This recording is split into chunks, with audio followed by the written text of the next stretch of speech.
Tomorrow night, Abilene Community Theater presents a new drama, No Room for a Picture on a Blank Wall, by David R. Rimskull.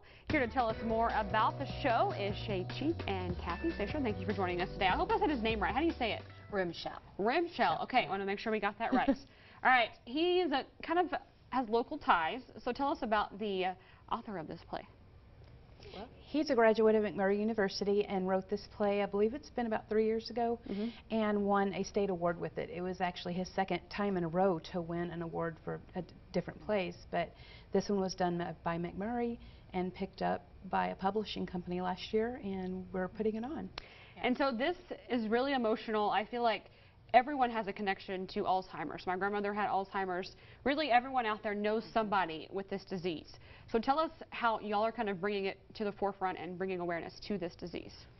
Well, I think sometimes, even though everybody does know somebody, sometimes you still feel like you're going through that journey alone or different. And what I really like about the show, I saw it when he won the award.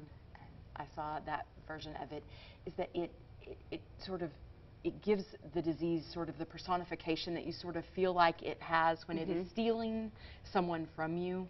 And that's what our role is you see it from Peter Bunther, the main character. You see as he is struggling with not knowing what is happening, but then knowing what is happening and working through realizing the struggle that things are gone now that used to be there.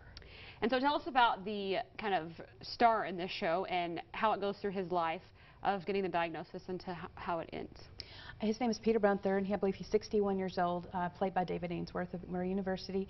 And he notices that a picture's missing on the wall, that he can't see it. And it starts there with the initial diagnosis and progresses through the very end.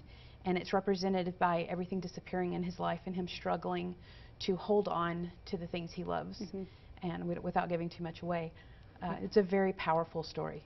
And you did say that the author of this play is going to do a talk back one night. Yes, on this Saturday on the 2nd, he's going to be at the performance, and then after the show we'll be there to do a talk back for the audience so people can ask questions about his process or anything like that. So does he have a tie to Alzheimer's disease? I believe that he wrote this because he was doing like volunteering in an assisted living facility. Yes. And saw the people there and came up with the idea to do this metaphor for what they were going through. And so how emotional is this play for y'all to put on? It's very powerful. It's very emotional. But there's parts of it that are heartwarming, tugs at your heartstrings. It tells a good story that everybody really needs to see. Especially people who've been through it. It's going to touch them emotionally, but it could be healing at the same time. And it starts tomorrow night, correct? Yes, tomorrow night at 7:30. All right, well, we appreciate y'all doing this, especially for everyone out there who's had to deal with this disease in some way or another. And if you would like to come see this show, it will be at Abilene Community Theater this weekend and next with a 7:30 showtime. And there will be a matinee on June 10th at 2 p.m. Playwright David Rimskull will be present for a talk back on June 2nd. Tickets are $15 for general admission and $13 for seniors, military, and students. For more information or tickets, you can call 673-6271 or go to AbileneCommunityTheater.org.